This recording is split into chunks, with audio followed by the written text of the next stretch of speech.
vamos dar início então a esta que é a nossa sexta aula, do curso sobre a doutrina da Igreja. Estamos ainda no primeiro artigo do símbolo apostólico e talvez hoje nós consigamos encerrar os estudos deste primeiro artigo, que é muito denso, mais denso o artigo dentre todos aqueles que compõem o símbolo apostólico. Na aula passada nós estudamos Deus enquanto uno e trino.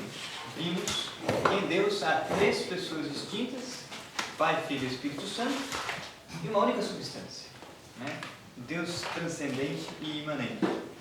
Hoje nós vamos falar brevemente sobre essa prerrogativa de Deus, creio em Deus Pai Todo-Poderoso. Então vamos estudar a onipotência divina, a sua onisciência e a sua onipresença, essas três prerrogativas de Deus, e aí já vamos entrar no Criador do céu e da terra.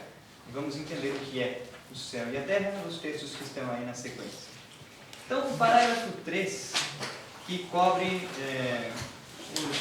os parágrafos do Catecismo, que vão do 268 até o 274, o Catecismo está falando sobre o Todo-Poderoso, a onipotência divina. Então falamos que Deus é onipotente, onisciente e onipresente. Vamos entender isso, começando pela prerrogativa da onipotência divina. Dizer que Deus é onipotente significa dizer que Ele é todo-poderoso. Ou seja, Ele tem o poder de realizar todas as coisas que quer. E aí Deus estabeleceu duas formas de agir na natureza criada por Ele. Deus age segundo as ordens da natureza estabelecidas por Ele mesmo, ao criar todas as coisas. E Deus age de modo sobrenatural, quando quer e como quer. São os milagres. Então, ordinariamente, todo homem nasce, cresce, se desenvolve e morre. Ordinariamente, nós falamos com Deus com a nossa oração, uma oração vocal, uma oração de meditação, uma oração afetiva. Ordinariamente, o dia dura 24 horas, mas extraordinariamente, quando Josué rezou no Antigo Testamento, o sol parou. Um milagre. Ordinariamente, quando o sacerdote consagra as espécies eucarísticas, acontece então a transubstanciação do pão e do vinho, mudam-se, transubstanciam-se as espécies do pão e do vinho, no corpo e sangue de Cristo, mas os acidentes continuam, então nós ainda sentimos o gosto, a cor de pão e de vinho. Mas extraordinariamente, em Lanciano, de fato, os acidentes também mudaram. Na carne incruenta, sobre a patena no altar, no sangue coagulado dentro do cálice. Então, Deus é onipotente. Isso quer dizer que Ele pode realizar todas as coisas.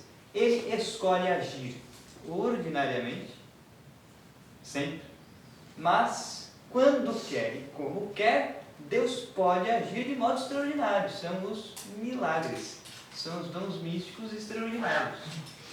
O que existe no mundo real também. Nós pegarmos São Padre Pio de Pietrelcina, ordinariamente, todos os sacerdotes se oferecem sacrifício a Deus em cada missa que celebra. Extraordinariamente, ao oferecer esse sacrifício, alguns sacerdotes, alguns santos tiveram os estigmas. Padre Pio, por exemplo. Então Deus é onipotente, faz tudo aquilo que quer. Mas Deus não pode fazer mal? Não. Deus não pode odiar? Não. Porque isso não significa onipotência, isso significa defeito, e em Deus não há defeito. Odiar é defeito, fazer o mal é defeito, é defectibilidade. E em Deus não há defectibilidade. Deus é perfeitíssimo, eterno, imaterial, imutável.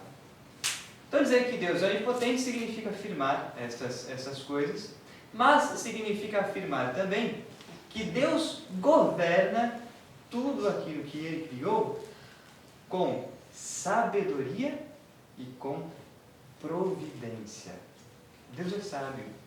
ao criar todas as coisas. Veja o universo criado por Deus. Não é? Vejam os seres humanos criados por Deus. Não é? A sabedoria divina reflete-se em todas as obras criadas por Ele. E Deus governa tudo com a sua providência. Deus é providente. Providente, providenciando todas as coisas que nos são necessárias. Providente, retirando um bem maior de todas as adversidades e sofrimentos que enfrentamos.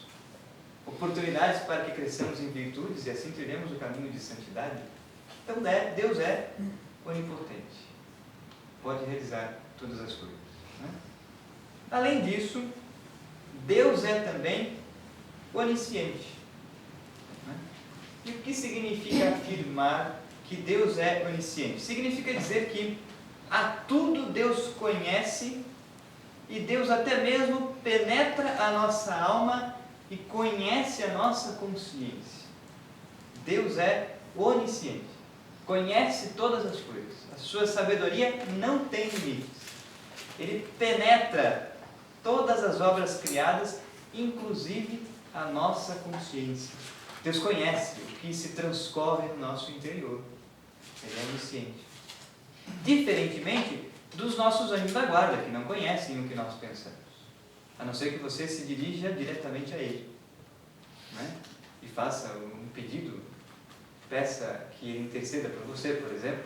Caso contrário, o nosso anjo da guarda não conhece o que nós pensamos. Né? Muito menos os demônios. Esses não conhecem o que nós pensamos.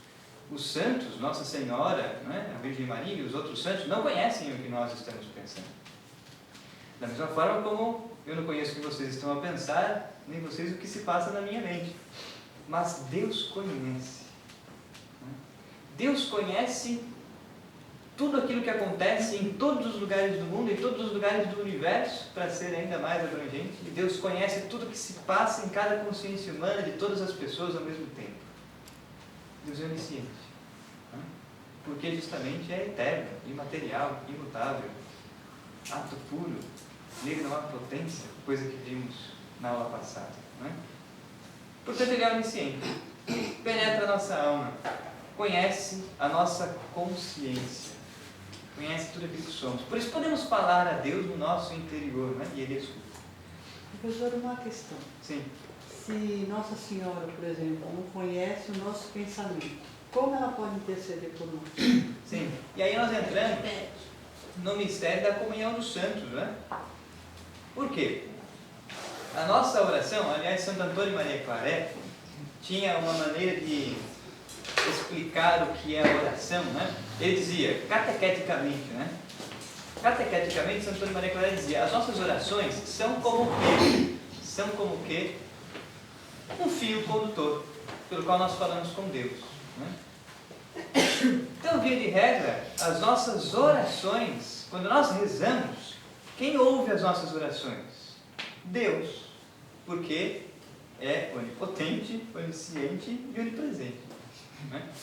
Deus, ao ouvir as nossas orações, porque em Deus, igreja triunfante, céu, igreja padecente, purgatório, e igreja militante, nós, em Deus somos uma única igreja. Então Deus, vou chamar assim entre aspas, né, é o ponto que liga todo mundo. Entende? Então, quando nós pedimos a intercessão da Virgem Maria, ordinariamente a nossa oração é recebida por Deus. E Deus dá a conhecer as nossas preces à Virgem Maria, então ela intercede por nós. Quando pedimos a intercessão de algum santo, o santo escuta diretamente o que nós ouvimos? Não. Então, a nossa oração, ela é ouvida por Deus, e Deus então dá a conhecer a determinado santo que já está no céu, de tal forma que ele interceda por nós. A mesma coisa as almas do purgatório. Você entende? Por isso você pode também interceder pela salvação, pela conversão de alguém que está nessa vida terrena, sem necessariamente que o outro escute sua oração, né? Você se dirige a Deus pedindo por aquela pessoa. Mesma coisa os santos na eternidade, não é? Oram diante de Deus pela nossa salvação. Intercedem por nós. Assim é a Virgem Maria. Tá bem? Ordinariamente, porque como nós falávamos um pouco antes, Deus é onipotente. Então Nossa Senhora pode aparecer, como em Fátima, não é? Como em Fátima, como em Guadalupe. E aí, na aparição de Nossa Senhora, Roland Diego falou a ela, materialmente. E escutou Nossa Senhora, materialmente. Em Fátima, a mesma coisa. Então, Deus é onipotente. Mas, via de regra, ordinariamente, quando nós rezamos, essa é a comunhão dos santos. Uma das características da comunhão dos santos, nós vamos mais à frente entrar nesse ponto novamente. Professor, então eu não entendi bem, porque justamente a questão da intercessão não é aquela, bom, ao invés de eu ir direto a Deus, eu vou via Nossa Senhora, eu vou via os santos. Eu não entendi essa... Tá. Fato é que Nossa Senhora, os santos e os anjos não são onipresentes. Né? Sim. Então, de que maneira que Nossa Senhora conhece todas as orações que no mundo inteiro as pessoas dirigem a ela? Ela está presente em todos os lugares ao mesmo tempo? Não, só Deus é onipresente. Né? Então, as nossas orações, quando nós pedimos a intercessão da Virgem Maria, rezamos o nosso rosário, o nosso terço, né? Todas essas orações, quem as ouve? Deus. E porque Nossa Senhora está na visão beatífica e contempla Deus face a face, logo conhece todas as orações que chegam até Deus. E aí intercede por nós. Aí ela intercede junto a Deus mesmo? Quer dizer, ela conhece todas as orações dirigidas a ela e intercede junto a Deus por nós. Intercede por nós. Não é isso? Tá certo? Mas nós vamos voltar a isso mais para frente. Então Deus é onipotente, Deus é onisciente, Deus é onipresente. Deus, portanto, porque é eterno, imaterial e imutável, Deus está em todo lugar. Deus está presente a todo lugar. Não só, Deus está presente a todo lugar e a todo tempo, porque Ele é eterno. Ele é transcendente. Ao mesmo tempo que é transcendente, é imanente, age na história. Então Deus conhece o passado, o presente e o futuro. Deus é onipresente, de tal forma que está em todo lugar, e conhece tudo o que acontece em todos os lugares, no agora, mas também no passado e no futuro. Ele olha tudo de fora, do tempo, porque Ele é eterno. Então dizer que Deus é onipresente significa que Deus perpassa todos os lugares sem estar em lugar algum. Ele não está em determinado lugar. Ele transcende a todo lugar, mas está presente a tudo conhece. Pois bem, e aí o exemplo que eu havia dado, quer dizer, os santos, Nossa Senhora, os anjos não são onipresentes. O diabo não é onipresente, não conhece o que está acontecendo em todos os lugares ao mesmo tempo. Nem os santos, mas Deus sim, Deus é onipresente. Está presente a toda a sua criação e a ultrapassa. Tem uma outra pergunta. Na questão da onisciência, Deus já saberia do pecado original na criação do ser humano? Sim. E mesmo assim Ele criou... Exatamente. Então, Deus, quando criou os anjos e os homens, já sabia que eles haveriam de pecar? Sabia. Deus é onisciente. No entanto, ainda assim decidi criar. Daí, padre Amedeo Quintini, que foi muito tempo consultor para a vida consagrada em Roma, ele tem um livro no qual ele afirma o seguinte: Deus nos cria na sua misericórdia.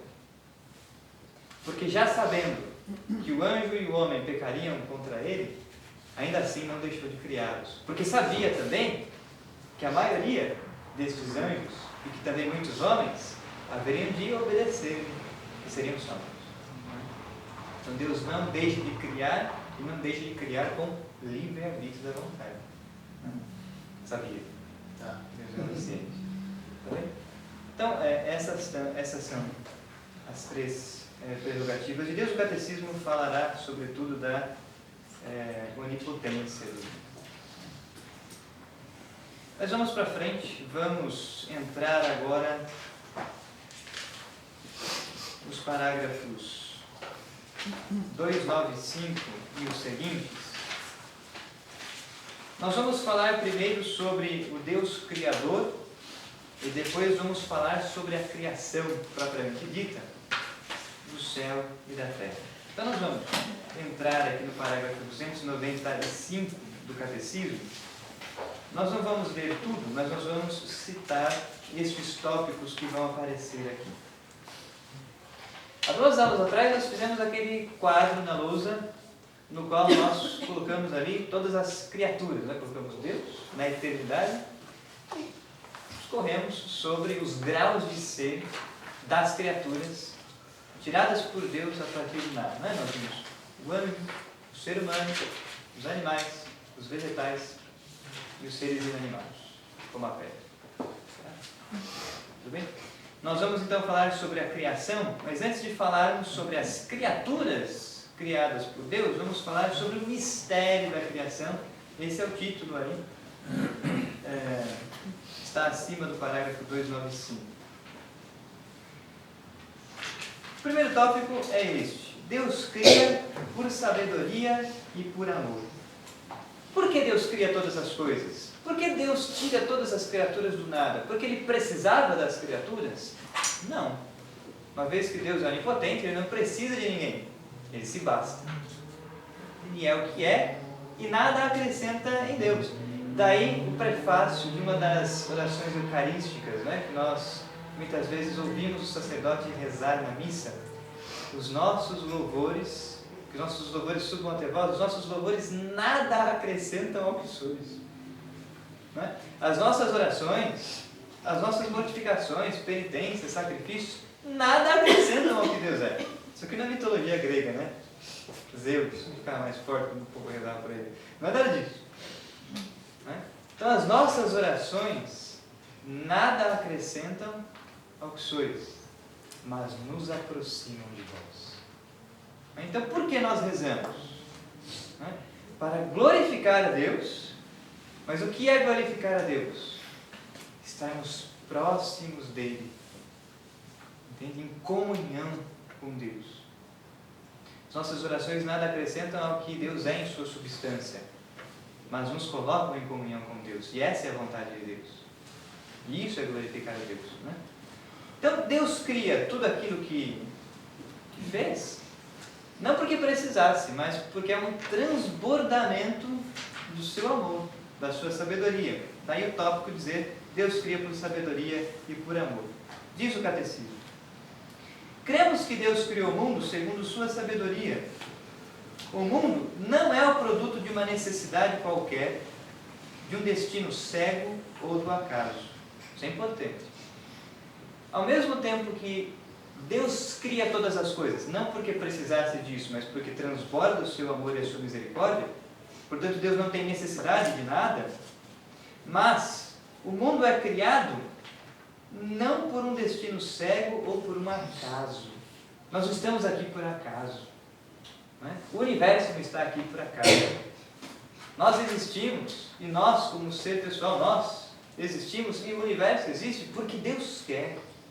E na sua sabedoria e bondade tudo criou, e tudo dispôs, né? Com medida, número e peso. Vai dizer Santo Agostinho, os 3 últimos livros das Confissões, né? Com sabedoria e ordem. Ora, nós não estamos aqui por acaso. Daí, nós nos colocamos, teologicamente, numa postura contrária ao pragmatismo.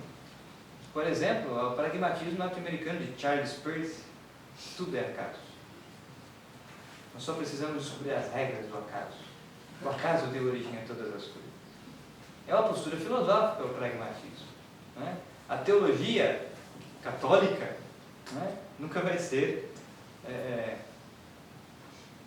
possível de ligá-la ao pragmatismo. Porque nós não estamos aqui por acaso. Se nós nascemos, se Deus tirou a nossa alma do nada, é porque Ele nos ama, nos deu a vida, nos deu o ser. Se estamos aqui, a finalidade da nossa vida é glorificar a Deus, amá-lo, adorá-lo, e assim nós nos realizamos. Nós nos realizamos e encontramos a vida feliz quando obedecemos a Deus, quando fazemos a sua vontade, quando amamos acima de todas as coisas. Então somos felizes. Deus não nos criou por acaso. Deus não criou o universo por acaso. Deus quis. Na sua sabedoria, Deus quis criar todos nós e todas as coisas. E Deus criou tudo muito bom. Nós daqui a pouco veremos. Deus não criou o universo, a natureza, com mal. Importante observar isso. Então, se Deus quis todas as coisas, Deus também quis o mal que existe no mundo? Não. Ué, de onde vem então o mal? O mal é uma deformação de uma substância. O mal vem de uma decisão contrária a Deus, tomada primeiramente no mundo angélico, pelo livre-arbítrio da vontade dos anjos, começando por Lúcifer. O mal, todo o mal que existe no mundo deriva do pecado original. Nós vamos ver isso. Todo o mal que existe no mundo não vem de Deus, deriva do pecado original. A desordem na qual nós entramos, e o mundo entrou, a partir do pecado original. Pois bem, cremos que o mundo procede da vontade livre de Deus, que quis fazer as criaturas participarem de seu ser, de sua sabedoria e de sua bondade. Então Deus nos criou para que participássemos, não é, do ser divino, da sua sabedoria, da sua bondade. Segundo tópico, Deus a tudo cria a partir do nada. Então, todas as criaturas feitas por Deus, anjo, homem, animal, vegetal, pedra, ser inanimado, todas as coisas criadas por Deus, Ele não cria a partir da sua substância. Não é assim? Isso é panteísmo, né? Vai ser assim no hinduísmo, vai ser assim no budismo, né? Vai ser assim em alguns filósofos, mas não na teologia católica. Quer dizer, nós cremos que Deus criou todas as coisas a partir do nada. Trouxe à existência o ser de todas as criaturas a partir do nada. Daí a onipotência divina. Não é? Só Ele pode fazer isso. Mas ninguém, porque Ele é Deus. Então cremos que Deus não precisa de nada pré-existente, nem de nenhuma ajuda para criar. A criação também não é uma emanação necessária da substância divina. Deus cria livremente a partir do nada. Né? E aqui a citação do Concílio Vaticano II, logo na sequência. O próximo tópico. Deus cria um mundo ordenado e bom. Parágrafo 299. Já que Deus cria com sabedoria, a criação é ordenada. Tu dispuseste tudo com medida, número e peso. Então Deus criou todas as coisas boas. O hagiógrafo, o autor sagrado do livro do Gênesis, vai nos narrar a criação, vai dizer que Deus fez todas as coisas, e no final de cada dia, e Deus viu que tudo era muito bom. Né? Até na última obra criada, no sétimo dia, e Deus viu que tudo é muito bom. Todas as obras criadas por Deus são boas. Deus não cria nada com defeito. Todas as obras criadas por Deus são boas. Deus cria um mundo ordenado. E no final do parágrafo, o catecismo está dizendo o seguinte: repetidas vezes a igreja teve de defender a bondade da criação, inclusive do mundo material. E aqui também é a citação do Denzinger, e aqui existem vários parágrafos do Denzinger como referência. Tudo que Deus criou é bom? Sim. Até mesmo a matéria, até mesmo o corpo é bom? Sim. Todas as coisas criadas por Deus são boas. Daí a igreja se posicionou contra uma heresia que surgiu também nos primeiros séculos, o maniqueísmo. Né? Século III, Santo Agostinho foi maniqueu, 9 anos, depois se converte e combate, né, com todo empenho o maniqueísmo, que perdurou um bom tempo, até o século XI no mundo oriental. Mas o que o maniqueísmo pregava? O maniqueísmo dizia que existe o Deus bom, o Deus da luz, e existe o Deus mau das trevas. O Deus bom criou os seres espirituais, os anjos e a alma humana. O Deus mau criou a matéria. E esses dois reinos entraram em confronto, e desse confronto a alma humana entrou no corpo, e o corpo é ruim e a alma é boa. E nós devemos, nessa dualidade, destrinchar, né, a vida do espírito e a vida do corpo. Então, o espírito é bom, a alma é boa, o corpo é ruim, o corpo é mau. Isso é uma heresia, é um maniqueísmo. Já condenado pela igreja. Né? Século IV. Mas existem hoje novas vertentes do maniqueísmo. Né? Tudo que Deus criou é bom. Os anjos por espírito são bons por natureza. O ser humano, substância composta de corpo e alma, é bom por natureza. A nossa alma é boa e o nosso corpo é bom. Porque é da vontade de Deus. Deus criou a nossa natureza perfeita. Todas as coisas materiais são boas, são criadas por Deus. Daí o maniqueísmo perguntava, de onde vem então o mal? Qual é a origem do mal se Deus é bom e fez todas as coisas boas? Deus criou os anjos e os dotou de livre-arbítrio da vontade. Deus criou os homens e os dotou de livre-arbítrio da vontade.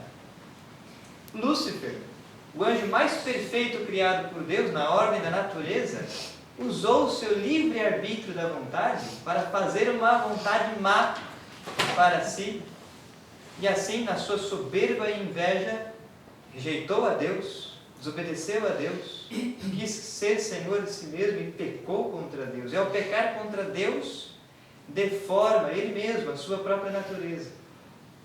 Assim, o homem e a mulher no jardim do Éden, no paraíso, o paraíso, criado por Deus, bom, completamente ordenado. Deus criou Adão e Eva no paraíso em estado de graça.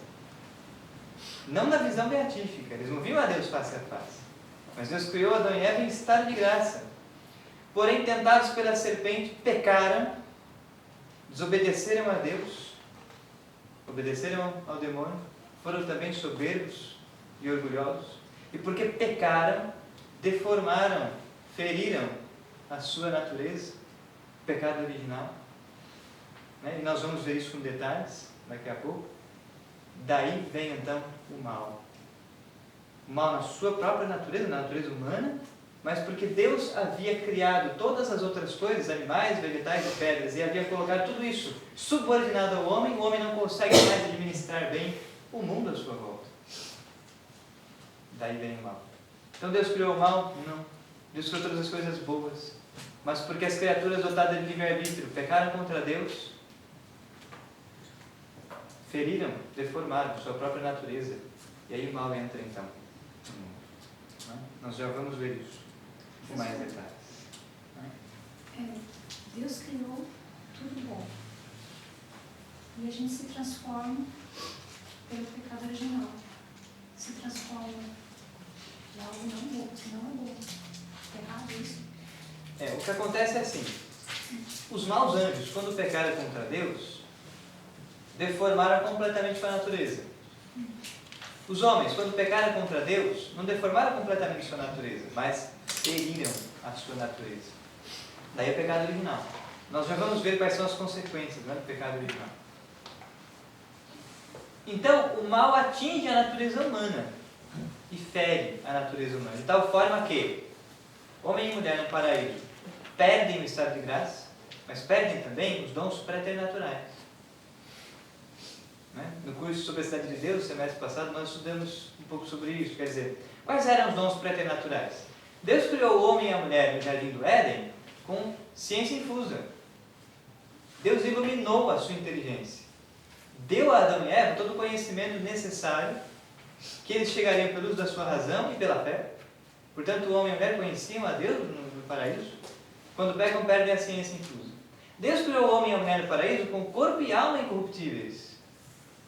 Então a sua alma era já imortal, mas também o seu corpo era imortal, não morreria. No jardim do Éden, antes do pecado original. O corpo e a alma não morreriam.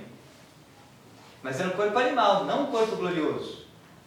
Como teremos depois do juízo final. Adão e Eva no paraíso, em outras palavras, precisariam comer, precisariam beber. Certo? Se cansariam, mas não adoeceriam, não envelheceriam. Porque seu corpo e alma eram imortais. Nos afirma Santo Agostinho, na Cidade de Deus, São Tomás, na Suma de Teologia. E a própria igreja, o Catecismo de São Pio X, de Pio V e o nosso próprio Catecismo de João Paulo II. Pecaram, perderam a ciência infusa, perderam a imortalidade corporal, de tal forma que agora o homem adoece, envelhece e morre. Perderam isso. né? Perderam o estado de graça, feriram a sua própria natureza. Por isso o pecado entra no mundo, por isso a doença entra no mundo, por isso os acidentes entram no mundo. Não é? Então, daí São Paulo vai dizer na carta aos Romanos, ora, a paga, o salário do pecado é a morte. Do que ele está falando? Ele está falando do pecado original. A consequência do pecado original é a morte, entrar no mundo. E o homem, porque não consegue mais viver ordenado, entra a desordem na natureza humana, o homem também não consegue mais administrar de modo ordenado a criação à sua volta. Por isso a criação geme como quem dores de parto, aguardando ansiosamente a libertação dos filhos de Deus. Pode-se dizer que a própria natureza também foi deformada em virtude do pecado original? Então, a natureza humana, é mais correto afirmar que a natureza humana, por causa do pecado original, foi ferida, né? Então, mas é a natureza mesmo, eu já ouvi alguma coisa assim. A natureza humana, corpo e alma. Tá. Mas não a natureza... A natureza física, animais, vegetais e seres inanimados. Não, quer dizer, estas coisas não foram deformadas por causa do pecado do homem, nem feridas. O que acontece? O homem agora não consegue mais administrá-las. Porque Deus disse no Gênesis, não é? Nós lemos, dou-vos como alimento, não é? Os animais, os pássaros, as plantas, as frutas, em outras palavras, administrai a obra da criação. Deus criou todos os animais, os vegetais e os seres inanimados e os submeteu ao homem. E o homem submetido a Deus tinha a sabedoria para ser infusa para administrar bem as obras criadas. Porque peca contra Deus, perde o estado de graça, perde a ciência infusa, perde os dons preternaturais, entra a concupiscência da natureza humana, tendência do mal, tendência do pecado, de tal forma que sem estar ligado a Deus, o homem não consegue mais administrar a obra da criação, animais, vegetais e seres inanimados, e aí eles também sofrem a consequência.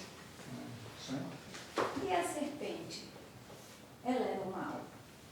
Então, Santo Agostinho vai dizer na Cidade de Deus que o diabo usou da serpente, do animal, para tentar primeiro Eva, depois Adão, né? Mas todos os animais foram criados por Deus também bons. O fato é que Deus havia dado uma ordem aos anjos e aos homens, né? A gente daqui a pouco entra nisso de novo, mas só para adiantar um pouco a questão, porque isso faz parte do que estamos refletindo. Quando Deus diz a Adão e Eva no paraíso, olha, vocês podem comer de todos os frutos, menos daquele lá, daquela árvore que está no centro do jardim, daquela vocês não podem comer. Por quê? Porque o fruto era ruim? Não. Deus havia criado tudo e viu que tudo era muito bom. Por que Deus então proíbe Adão e Eva de comer do fruto daquela árvore? Para lhes impor a virtude da obediência. Se Adão e Eva fossem obedientes a Deus, pela virtude da obediência, alcançariam a graça e o mérito para entrar na visão beatífica, porque eles não tinham visão beatífica ainda. Então, qual foi o pecado de Adão e Eva? Comer do fruto da árvore, que a gente não sabe se era maçã ou não tem nenhum lugar de escrito isso, né? Qual foi o pecado? Não foi o tomar do fruto, foi desobediência. O pecado foi desobediência contra Deus. Por isso perdem, então, todo o estado de graça e os dons preternaturais. Mas Deus permitiu que o diabo usasse da serpente para tentar Adão e Eva. Por que Deus permite isso? Porque Deus sabia que eles tinham condições suficientes de resistir à tentação. E assim crescerem no mérito, na virtude. No entanto, escolheram pecar contra Deus. Usaram o livre-arbítrio da vontade para pecar contra Deus. Pois bem, o que o catecismo está afirmando aqui é que Deus cria um mundo ordenado e bom. Então Deus não é o autor do mal. Certo? De onde vem o mal? Do livre-arbítrio da vontade. Primeiro no anjo, depois no homem. É a queda, né, dos anjos e do homem. Parágrafo 300. Deus transcende a criação e está presente nela. Deus é infinitamente maior que todas as suas obras. Afirmar isso significa dizer que Deus é transcendente e imanente. Deus é transcendente porque não depende da sua criação. É eterno, imaterial e imutável. Então Deus é transcendente. Mas ao mesmo tempo, Deus é imanente. E o que significa afirmar isso? Significa dizer que Deus age na história. Não é? Deus cria todas as coisas, sustenta no ser todas as coisas, porque Deus não criou o mundo e depois o abandonou. Deus sustenta no ser, na existência todas as coisas. Por isso diz o salmista, né? Se retiras da tua mão, voltam para o pó de onde vieram. Enviais o vosso Espírito e renasce, e da terra toda face se renovar.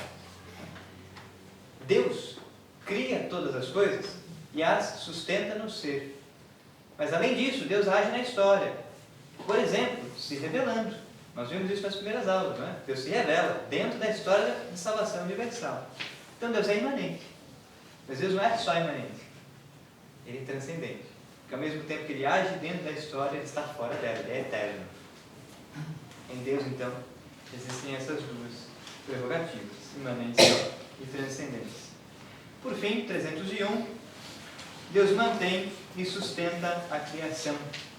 Aquilo que nós também já afirmamos, a criação, com a criação, Deus não abandona sua criatura a ela mesma. Não somente lhe dá o ser e a existência, mas também a sustenta a todo instante no ser, dá-lhe o dom de agir e a conduz a seu termo. Então Deus cria todas as coisas e não tira a sua mão, né? Deus cria todas as coisas e sustenta tudo aquilo que criou na existência, no ser. Se Deus retirasse a sua presença ontológica nas criaturas, voltaríamos ao nada, de onde nós surgimos. Você entende? Deixaríamos de existir. Desintegrados. Você entende? Então, existem duas presenças de Deus nas criaturas. Vamos falar delas.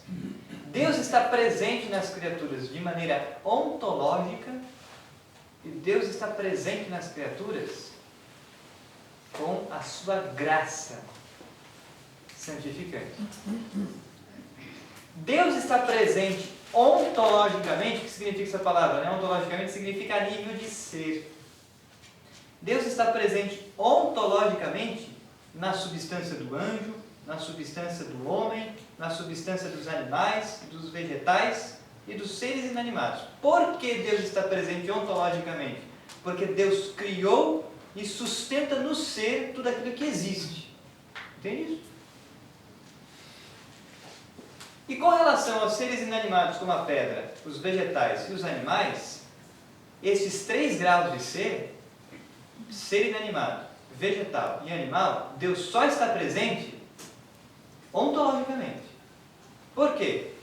Porque não tem inteligência, vontade e memória. Não tem livre-arbítrio da vontade. Agora, no ser humano e nos anjos, além de Deus estar presente ontologicamente, sustentando o ser, Deus pode estar presente com sua graça santificante. É o estado de amizade com Deus. É a graça santificante. Então, quando o ser humano sai do pecado mortal, renuncia ao pecado mortal, se converte, retorna a Deus mediante o sacramento da penitência, retorna, portanto, ao estado de graça santificante, de amizade com Deus. E a Santíssima Trindade se faz presente em nosso interior com relação à graça santificante. É a amizade com Deus. Quando o homem peca e comete um pecado mortal, não é? Acontece aquilo que Cristo diz no capítulo 15 do Evangelho de São João: sua videira, vós sois os ramos, todo ramo que permanece em mim dá fruto, todo ramo que não permanece em mim seca. Então o pecado mortal nos corta da videira verdadeira que é Cristo. O pecado mortal nos arranca do estado de graça santificante. E Deus não está mais presente com relação à sua graça. Deus não está mais presente com relação à sua graça. Por quê? Porque Ele não quis? Não, porque eu rejeitei a Deus pelo meu pecado. Entende isso? Da mesma forma, alguém que ainda não é batizado. Uma pessoa que não é batizada é só criatura, não é filho de Deus. Entende isso? Uma pessoa que não tem o sacramento do batismo ainda, seja criança ou seja adulto, Deus está presente ontologicamente. É criatura. Mas Deus não está presente com relação ao estado de graça santificante. Não é filho de Deus, não foi adotado ainda, não foi enxertado no corpo místico de Cristo, que é a igreja. Por isso a importância do sacramento do batismo. Né? Tem pais que o filho nasce, demora 1, 2, 3 anos, não estou esperando dar certo para aquele padre lá para batizar. Não, pelo amor de Deus, batiza o seu filho o mais rápido possível. Né? Para que seja inserido no corpo místico de Deus. Receba o dom do Espírito Santo. Então, é isso que o parágrafo 301 está nos dizendo. Deus cria e a tudo sustenta no ser. No parágrafo 302, aqui o catecismo começa a dizer que Deus rege, governa todas as obras criadas com a sua providência. Diz o texto: a criação tem sua bondade e sua perfeição próprias, mas não saiu completamente acabada das mãos do Criador. Ela é criada em estado de caminhada, em statu viae, né? Para uma perfeição última a ser ainda atingida, para a qual Deus a destinou. O que significa o que o catecismo está dizendo aqui, né? Deus criou todas as coisas, mas todas as coisas criadas não saíram acabadas das mãos do Criador. As criaturas são feitas em estado de caminhada. Daí nós retornamos, vamos pegar o ser humano. O ser humano é criado à imagem e semelhança de Deus. Daí diz São Basílio Magno: imagem de Deus em nós é dom gratuito da criação. Deus nos criou a sua imagem. Ponto. Onde está a imagem de Deus? Na alma humana, sobretudo, né? Na alma humana, que é puro espírito, criado, dotada de inteligência, vontade e memória. Livre-arbítrio da vontade. Então, a imagem de Deus em nós é dom gratuito da criação. Deus nos criou, nós seres humanos, substância composta, corpo e alma.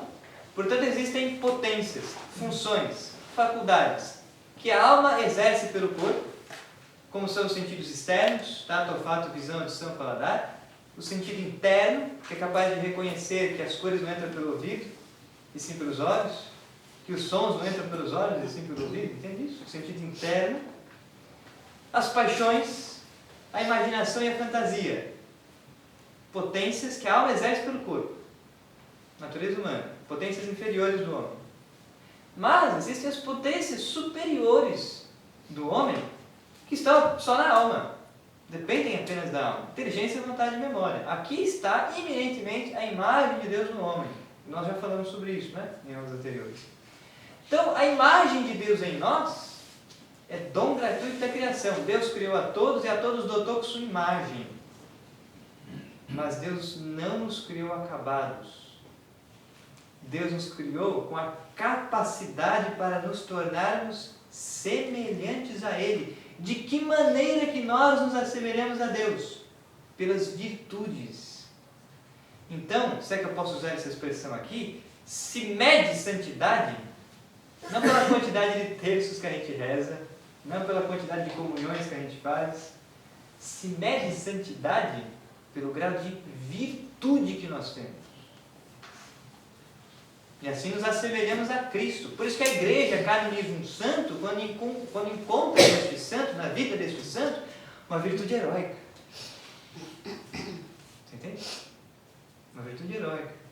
Então, as virtudes, né? A renúncia ao pecado, a vida de oração, penitência e ascese, são veículos da graça pela qual nós podemos então cultivar virtudes e elevá-las ao grau do heroísmo, e assim nos assemelhamos a Deus. Por isso que nós dizemos, né? Pecado deforma, pecado fere a imagem de Deus em nós. Por que fere a imagem de Deus em nós? Se a imagem de Deus em nós é a inteligência, vontade e memória, a inteligência que Deus nos deu para que pudéssemos conhecê-lo e a sua revelação, usamos a inteligência para maquinar o mal. A vontade que Deus nos deu para que possamos amá-lo, nós usamos a vontade para escolher o prazer do pecado, a vanglória, as riquezas, os bens mutáveis. A memória que Deus nos deu para guardarmos a sua revelação, as suas verdades reveladas, a memória então agora guarda as feridas históricas do pecado do nosso passado. Não é? Os nossos sentidos, as nossas paixões se tornam desordenadas. O pecado fere em nós a imagem de Deus. Mas a graça de Deus, que não nos abandona jamais, vem ao nosso encontro para restaurar a imagem de Deus. Então a graça de Deus, quando nos converte, né, todas as potências humanas que outrora eram usadas por nós para pecar, agora são usadas para dar glória a Deus, para buscar a Deus, para amá-lo, para adorá-lo, para conhecê-lo, para se lembrar dele, os nossos sentidos, a nossa imaginação e fantasia, as nossas paixões. Nós que outrora éramos apaixonados pelo prazer do pecado, agora somos apaixonados por Cristo e pela sua cruz, né, que pode nos dar a vida eterna. Entende isso? Então, a graça de Deus restaura a imagem dele em nós. E aí nós vamos nos tornando semelhantes a Deus. Por isso que Deus não nos criou acabados. Deus não nos criou prontos. Não é? Está dizendo o catecismo, olha, não saímos completamente acabados das mãos do Criador. A criação é criada, não é? Nós somos criados em estado de caminhada. Por quê? Porque depende do nosso livre-arbítrio da vontade. Escolhemos amar a Deus mais que a nós mesmos ou não. Escolhemos amar mais a Deus do que a nós, virtude, obediência, ou escolhemos amar mais a nós do que a Deus, pecado, egoísmo. Entende isso? Pois bem, é o nosso estado de caminhada.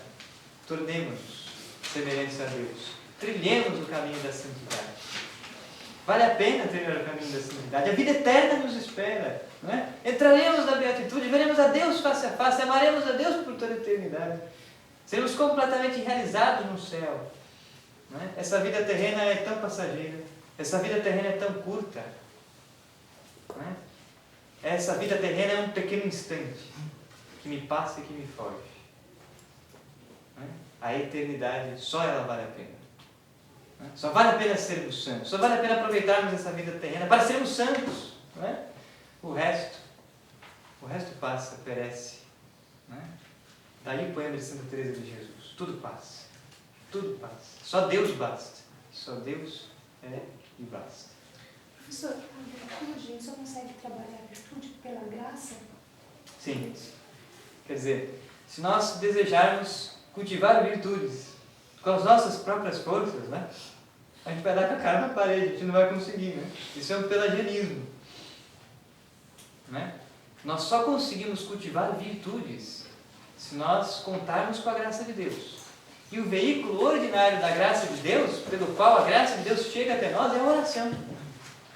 Por isso não adianta nada vir aqui decorar os artigos todos do catecismo da igreja se a gente não reza, se a gente não vive. Né? Posso conhecer tudo isso daqui e ir para o inferno. Pronto, o que adianta? O diabo conhece muita coisa, muita verdade do inferno, muito mais que muito católico por aí. Né? O diabo acredita mais na Eucaristia do que muito católico por aí. Agora, está no inferno. O que adianta nós conhecermos todas essas coisas se não ganharmos a vida eterna? Portanto, é preciso viver, né, o Evangelho. E o veículo ordinário da graça é a oração. Santa Teresa de Ávila vai nos ensinar, nós entramos no castelo interior, né, no caminho de perfeição, pela oração. A oração é o veículo pelo qual Deus nos dá a sua graça. Graça para vivermos as virtudes. Né? Graça não só para conhecermos o Evangelho, mas para vivermos o Evangelho. E assim, sermos santos. Né? É isso que deve gritar dentro de nós, né? A santidade. Santidade. Muitos de nós talvez já perdemos as esperanças, né? Essa história de ser santo aí, para São Padre Pio, para São Silvestre, esse povo aí, eu vou ser santo como? Né? Muita gente já perdeu as expectativas, as esperanças de sermos santos. Não perca não. Só vai entrar no céu quem for realmente santo. E para sermos santos, é preciso começar a rezar. Para sermos santos, é preciso renunciar ao pecado mortal, ao pecado venial. É preciso praticar a oração, a penitência, a mortificação. Professor, eu sempre faço confusão, assim.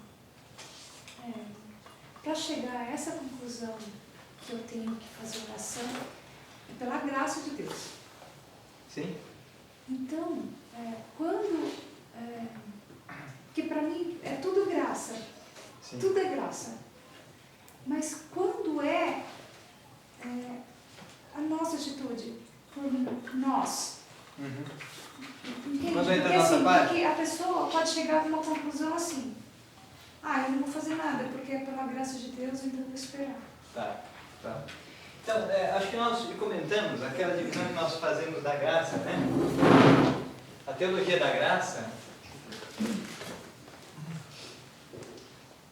A teologia da graça, tal como apresentada pelo Catecismo na terceira parte, nós temos a graça atual, né?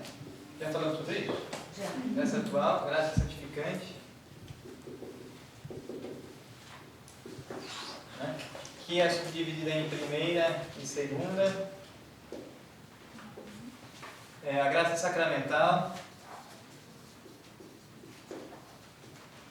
e a graça especial. Aí aqui nós temos a graça de estado de vida e o carisma. Nós vamos ficar na sua pergunta, né? Uma pessoa que está no mundo, como Santa Teresa de Jesus vai dizer, os mundanos. Quem são os mundanos? São aqueles que estão no mundo em pecado mortal habitual, não querem saber de se converter. Não querem saber de igreja, essa coisa de ir na missa aí está ultrapassada. Não se preocupam com a sua salvação.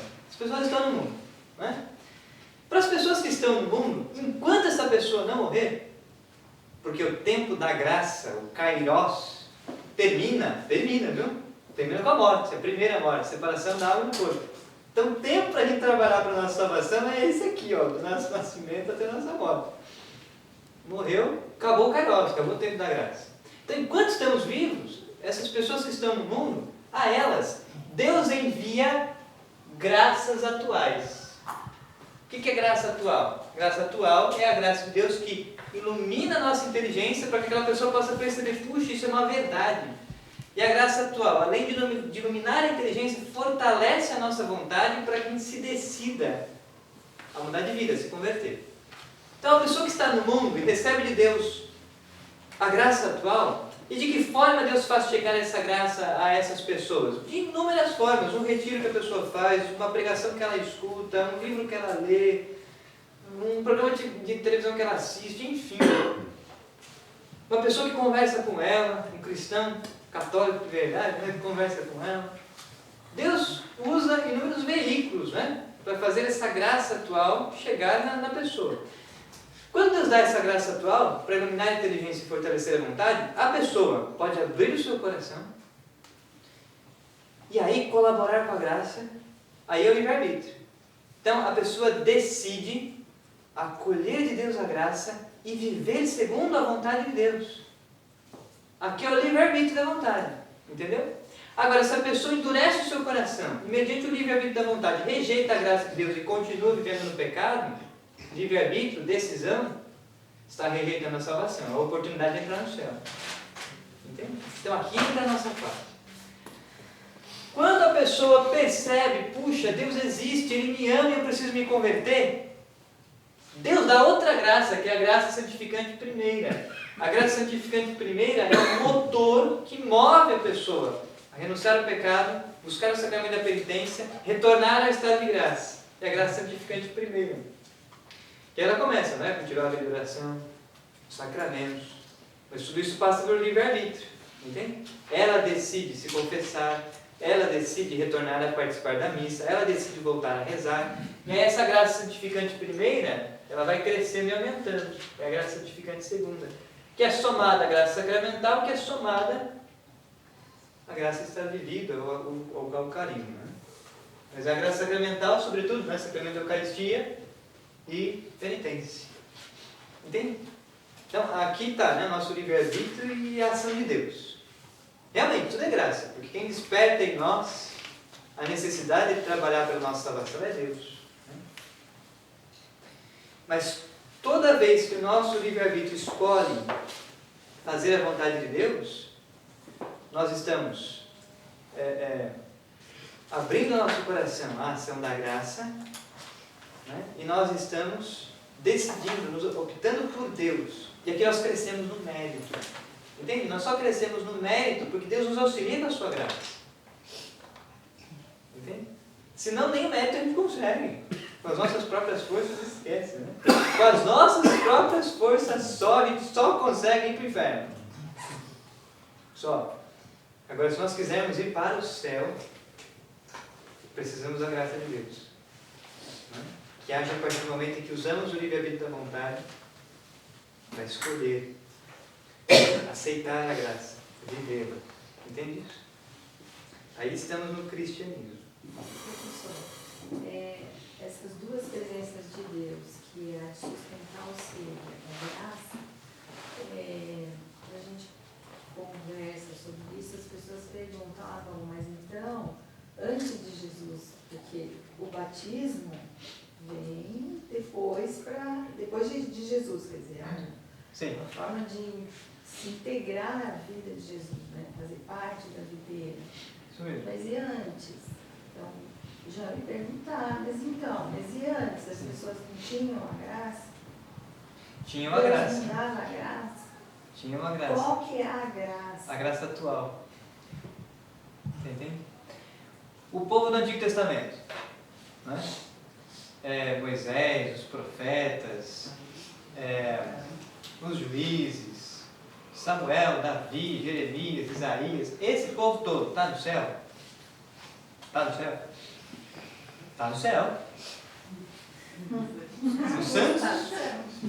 Se você entrar na Catedral de Jundiaí, você vai ver nos vitrais da Catedral de Jundiaí Santa Rosa de Lima, São Pio X, Isaías. Peraí, Isaías é santo? É santo, está no céu. Você entende? De que maneira esse povo foi salvo? Foi salvo na esperança. Entende? Daí, quando Deus se revela a Abraão e diz, sai da tua terra e vai para onde? Eu no meio do caminho te falo, vai. Por que ele é considerado pai da fé? Ele foi justificado pela fé. Não é isso que São Paulo vai dizer? Na carta aos Gálatas, na carta aos Filipenses, em outros textos, quer dizer, Abraão foi justificado pela sua fé.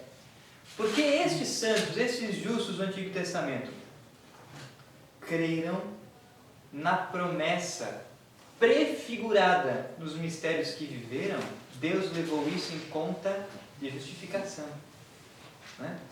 Só que onde está a diferença? Porque estes homens e essas mulheres, né, como Esther, Judite e tantas outras, também estão no céu. Né? Esses justos do Antigo Testamento, que morreram antes de Cristo, não entraram no céu logo depois de sua morte. Desceram à mansão dos mortos, aquilo que nós chamamos de seio de Abraão. Né? Quando Cristo se encarnou, viveu e morreu, quando Cristo morre no alto do madeiro da cruz, e a sua alma se separa do seu corpo, mas a sua alma continua unida à sua divindade, Cristo desce à mansão dos mortos para se cumprir toda a justiça. Então a alma humana e a divindade unidas ainda, né? Cristo desce, portanto, à mansão dos mortos para resgatar, levar cativos os que outrora estavam cativos da morte. Então Cristo chama os justos do Antigo Testamento que estavam no seio de Abraão, e quando ressuscita e sobe aos céus, leva consigo as almas desses justos. Eles entram no céu. Né? Entende? Então, o povo do Antigo Testamento podia ser salvo? Podia. De que maneira? Crendo nas promessas, no Messias que viria, cuja vida era prefigurada nos mistérios da revelação divina. Entende? Graça atual. Né? Que tornou-se santidade, justificação para estes homens. Entende? Não existia no Antigo Testamento o corpo místico de Cristo tal como existiu depois. Mas existia a sua prefiguração, a prefiguração do corpo místico de Cristo. Se você pegar Santo Agostinho vai dizer, vai questionar, né? Quando surge a igreja? Desde a criação. Abel é membro da igreja. Os justos do Antigo Testamento são membros da igreja. Então foram salvos pelos méritos de Cristo, méritos esses prefigurados pelos mistérios de fé no Antigo Testamento. Pois bem, então vamos lá. Vamos agora entrar no parágrafo 325 do Catecismo da Igreja Católica. Nós vamos falar sobre o céu e a terra. Creio em Deus Pai Todo-Poderoso, Criador do céu e da terra. Vamos falar do céu e da terra. Né? Então, do 325 ao 327, esses 3 parágrafos, vamos falar do céu e da terra em geral. A partir de 328, nós vamos falar do mundo angélico, a criação dos anjos. Então, nós vamos estudar da seguinte forma. Os blocos serão os seguintes. Nós vamos estudar a criação e a queda dos anjos. E vamos estudar a criação e a queda dos homens. Então, nós não vamos seguir a leitura linearmente aqui do catecismo. Nós vamos ficar aqui, vamos lá para frente. Criação do mundo angélico, queda dos anjos. Depois nós vamos falar da criação do homem e a queda do homem. Pecado original. Tá bem? Então vamos lá. Parágrafo 325. O céu e a terra. O símbolo dos apóstolos professa que Deus é o Criador do céu e da terra. O símbolo niceno-constantinopolitano explicita do universo visível e invisível. Na Sagrada Escritura, a expressão céu e terra significa tudo aquilo que existe, a criação inteira. Então, dizer que Deus é o Criador do céu e da terra significa dizer que tudo que existe foi criado por Deus. Nenhuma criatura não veio de Deus. Nenhuma criatura tinha pré-existência antes de Deus criar qualquer coisa. Tudo que Deus criou foi feito a partir do nada por Deus. Então, na Sagrada Escritura, a expressão céu e terra significa tudo aquilo que existe, a criação inteira. Indica também o nexo no interior da criação, que ao mesmo tempo une e distingue o céu e a terra. A terra é o mundo dos homens.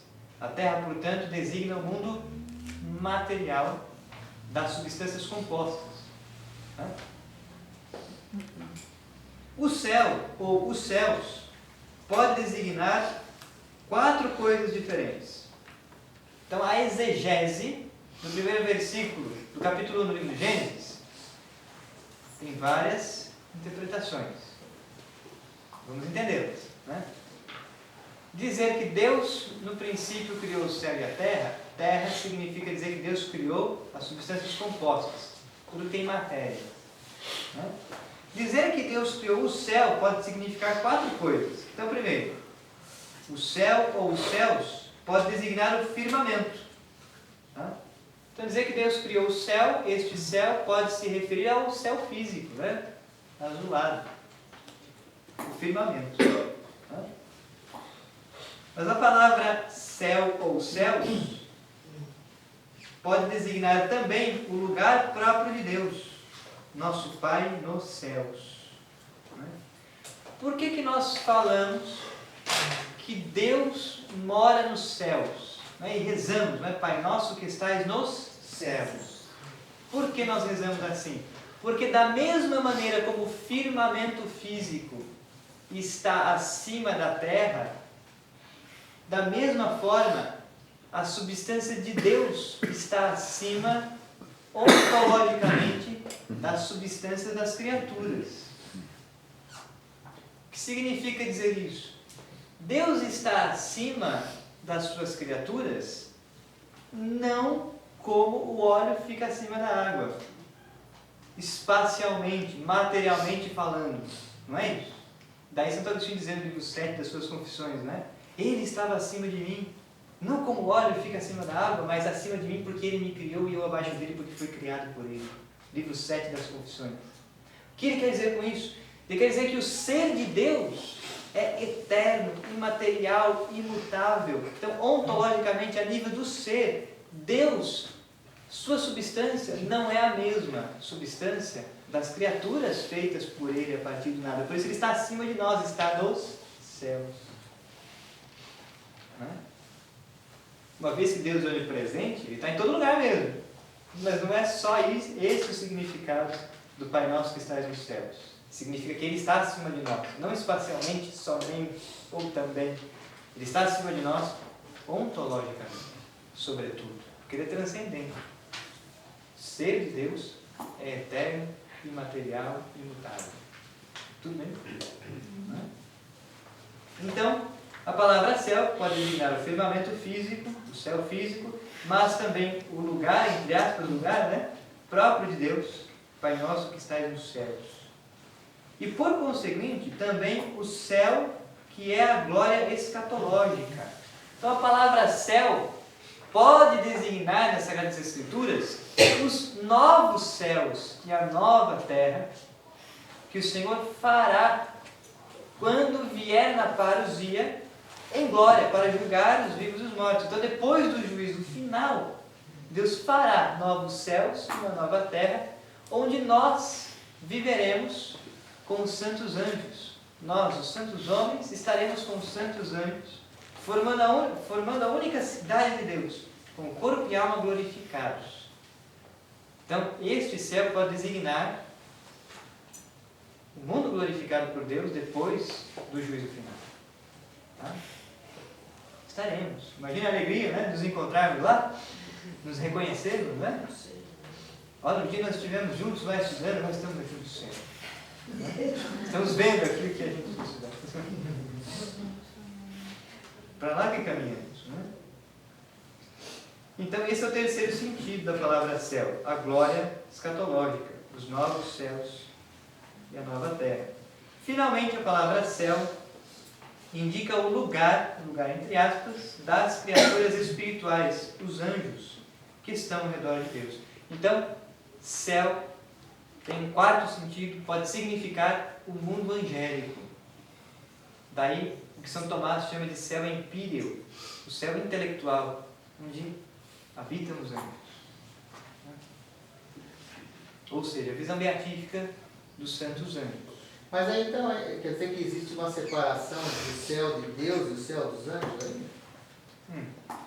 Existe uma separação enquanto a eternidade de Deus é distinta da eternidade dos santos anjos, não é? Ou mesmo dos santos homens. Porque a eternidade de Deus é imutável. Não é? Agora, Deus não pensa de modo discursivo como os homens, e Deus não pensa com seu intelecto de modo que os atos de inteligência se sucedam no tempo. Deus é ato puro, não tem movimento. Entende isso? Quer dizer, Deus pensa tudo simultaneamente e a tudo conhece com um ato só. Deus é eterno e imutável. Então essa é a eternidade de Deus, que é distinta da eternidade dos santos anjos, porque os santos anjos estão na eternidade. Ou seja, dizer isso significa afirmar que os santos anjos veem a Deus face a face, têm visão beatífica, veem com o intelecto a essência de Deus, mas os atos da inteligência e os atos da vontade nos santos anjos se sucedem. Daí um tempo entre a eternidade de Deus e o tempo material humano, que São Tomás vai chamar de évon. E a eternidade dos santos homens, que é uma sucessão de atos da inteligência e da vontade, só que aqui são atos discursivos. O ser humano pensa de modo discursivo. Nós o conhecemos por associação de ideias, nós vamos discorrendo com Deus numa oração, nós vamos discorrendo aqui numa aula, colocando uma verdade após a outra. Um ato de inteligência angélica, com um ato de inteligência, os anjos conhecem uma porção de coisas ao mesmo tempo. Um outro ato de inteligência, os anjos conhecem outra porção de coisas. Nós não, nós temos que discorrer uma de cada vez, senão não é. E mesmo depois da parousia vai continuar nesse... Porque continua a natureza, né? Continua, então vai ter o céu de Deus, o céu dos anjos e o céu dos santos. Mas não trata-se de lugar, trata-se de diferença. Isso mesmo. Não é um lugar físico, a diferença de... Enquanto homens é muito difícil entender Deus, né? Porque você não consegue compreender. Assim como você não consegue pensar como a outra pessoa pensa, porque você não conhece a outra pessoa de uma forma. E é muito difícil você entender Deus. Por isso que o pessoal cai nisso, que é muito mais fácil você entender uma coisa mais racional e lógica. Olha, a carne é ruim, o espírito é bom. Parece fácil de entender no começo, mas depois quando explica fica difícil. Mas é mais lógico para o ser humano entender enquanto um mundo. Então quer dizer, o céu, a eternidade, não é um lugar, né? Será também um lugar depois do juízo final, né? Que o Senhor fará novos céus e uma nova terra. O que é isso? faço ideia, né? Você vai saber o que fizer. O fato é que os homens, os santos homens, estarão no céu depois do juízo final com corpo e alma gloriosos. Tá? Por isso a gente vai se reconhecer no céu. Será esse mesmo corpo que aqui nós temos? Né? Sem doença, sem velhice, né? Na flor da idade. Entende? Quando a gente chegar na escatologia, a gente vai entrar nisso. Mas os vários graus de céu, de fato, não se distinguem por espacialidade. Tá? Por quê? Porque na ordem da natureza, os anjos são mais nobres que os homens. Mas na ordem da graça, haverá muitos homens que serão maiores que os anjos. Na ordem da graça. Daí a Virgem Maria ser rainha dos anjos e dos santos. A Virgem Maria, na ordem da graça, não na ordem da natureza. A Virgem Maria, na ordem da graça, é muito maior do que todos os santos anjos juntos. Entende? Por isso ela é rainha dos anjos e dos santos. Então, uma mulher, na ordem da graça, está acima de todos os anjos. E é rainha. Né? Daí, os vários graus de céu. Na casa do meu pai há muitas moradas. Nós estaremos com os anjos nessas moradas do céu, que não são distinguidas por espaço físico, são distinguidas pela ordem da graça. Está bem? Pois é. Então aqui nós temos os diversos significados da palavra céu. Parágrafo 327. A profissão de fé do Quarto Concílio de Latrão afirma que Deus criou conjuntamente de nada, desde o início do tempo, ambas as criaturas, a espiritual e a corporal, isto é, os anjos e o mundo terrestre. Em seguida, a criatura humana, que tem algo de ambas, por compor-se de espírito e de corpo. Então, seguindo o Quarto Concílio de Latrão, e seguindo também o que São Tomás nos explica na Súmula de Teologia, nós podemos afirmar o seguinte: quando Deus cria primeiro o quê? Deus cria os anjos, Deus tira do nada as miríades e miríades de todos os anjos, ao mesmo tempo, simultaneamente Deus cria os anjos, Deus cria o céu onde habitam os anjos, o céu empíreo, Deus cria a matéria informe e Deus cria o tempo. Essas quatro coisas são criadas por Deus simultaneamente. Então diz o Concílio de Latrão: Deus cria ambas as criaturas, a espiritual e a corporal, isto é, os anjos e o mundo terrestre, a matéria. Só depois é que Deus vai criar o homem, o ser humano, corpo e alma. E Deus vai dar forma à matéria, como diz São Tomás e Santo Agostinho. Então nós vamos agora começar a falar primeiro dos anjos. Nós vamos começar a falar do mundo angélico, para depois falarmos do ser humano. E assim a gente separa esses dois conjuntos de criaturas. Os anjos. Parágrafo 328. A existência dos anjos, uma verdade de fé. A existência dos seres espirituais, não corporais, que a Sagrada Escritura chama habitualmente de anjos, é uma verdade de fé. O testemunho da Escritura a respeito é tão claro quanto a unanimidade da tradição. Então, de que forma que nós conhecemos que existem os anjos? Pela revelação divina. Somente com a razão natural o homem conheceria que existem os anjos? Não. Por isso que nas primeiras aulas nós falamos que da mesma forma como há uma ordem de conhecimento natural, a razão, a filosofia, há uma ordem de conhecimento sobrenatural, a fé, a teologia, a revelação divina. Então nós só conhecemos que existem os anjos porque Deus nos revelou a existência do mundo angélico. Pelas Sagradas Escrituras, pela tradição apostólica que chegou até nós. Quem são os anjos? Santo Agostinho diz a respeito deles: Angelus officii nomen est, non nature, queris nomen huius nature, spiritus est, queris officium angelus est, queris officium angelus est, ex eo quod est, spiritus est, ex eo quod agit angelus. O que Santo Agostinho afirma é a citação do comentário aos Salmos, o Salmo 103 da obra de Santo Agostinho. Anjo, cuja palavra significa mensageiro. Anjo é designação de encargo, não de natureza. Então, o anjo, o anjo é mensageiro enquanto exerce um ofício. Mas este ofício não é a sua natureza. Tá? E aí vem essa frase é importante, né? Devemos grifar essa frase. Se perguntares, é citação literal de Santo Agostinho. Se perguntares pela designação da natureza, é um espírito. Então a natureza angélica, a sua quididade, como diziam os medievais, ou seja, o que ele é, qual é a sua substância? A natureza dos anjos é puramente espiritual. Então os anjos, como nós dissemos no quadro, 2 aulas atrás, os anjos são substância simples, puro espírito. Se perguntares pelo encargo, é um anjo.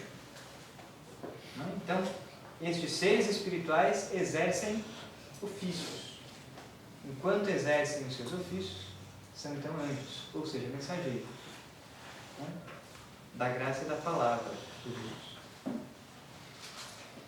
Se perguntares por encargo, é um anjo. É espírito por aquilo que é anjo por aquilo que faz, né? Por todo o seu ser, os anjos são servidores e mensageiros de Deus, porque contemplam constantemente a face de meu Pai que está nos céus. São poderosos executores de sua palavra, obedientes ao som de sua palavra. Então é claro, né? O catecismo está aqui falando acerca dos santos anjos. Os santos anjos contemplam a face do meu Pai que está nos céus, ou seja, estão na visão beatífica, veem intelectualmente, não com olhos materiais e físicos, né? Os anjos veem com a inteligência a essência de Deus, né? Visão beatífica. Como criaturas puramente espirituais, são dotados de inteligência e de vontade. São criaturas pessoais e imortais. Aquilo que nós colocamos no quadro, há 2 aulas atrás. Superam em perfeição todas as criaturas visíveis. Disto dá testemunho o fulgor de sua glória. Tá?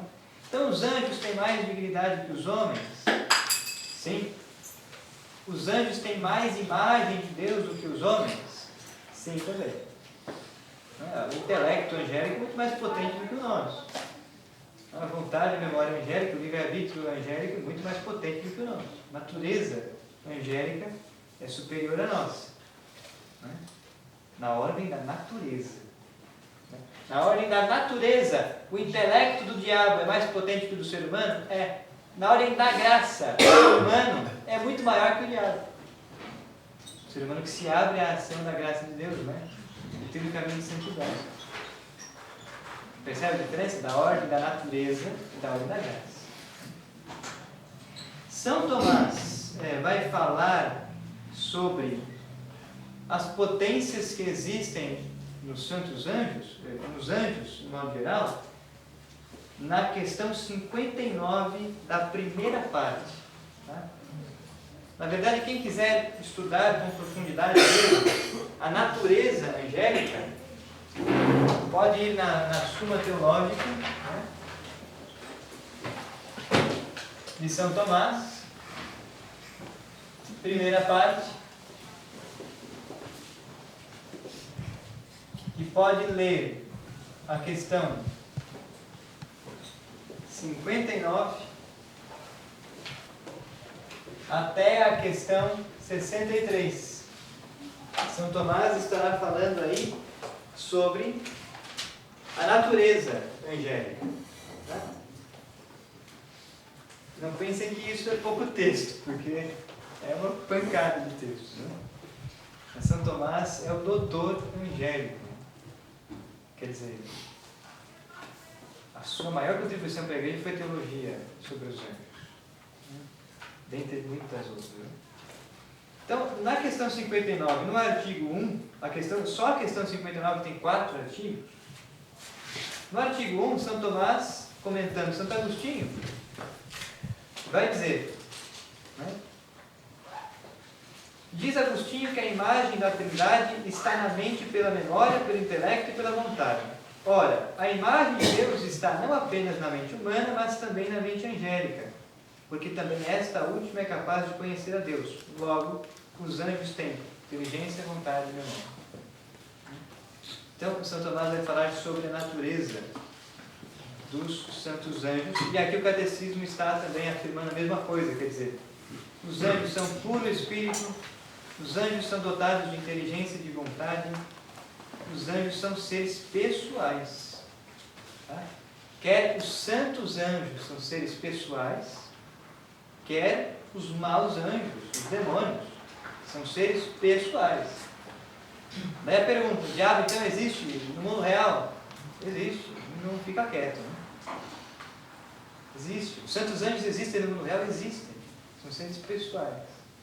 Tá? E imortais. Tem começo e não tem fim. Como a alma humana tem começo e não tem fim. Pois bem, vamos para frente. Parágrafo 331. Cristo é o centro do mundo angélico. São seus os anjos, quando o Filho do Homem vier em sua glória com todos os seus anjos. São seus porque foram criados por e para Ele, pois foi nele que foram criadas todas as coisas, nos céus e na terra, as visíveis e as invisíveis, tronos, dominações, principados, potestades, as ordens angélicas, ou coros, os anjos. Tudo foi criado por Ele e para Ele. São seus, mas ainda porque Ele os fez mensageiros de seu projeto de salvação. Porventura, não são todos eles espíritos servidores, enviados ao serviço dos que devem herdar a salvação?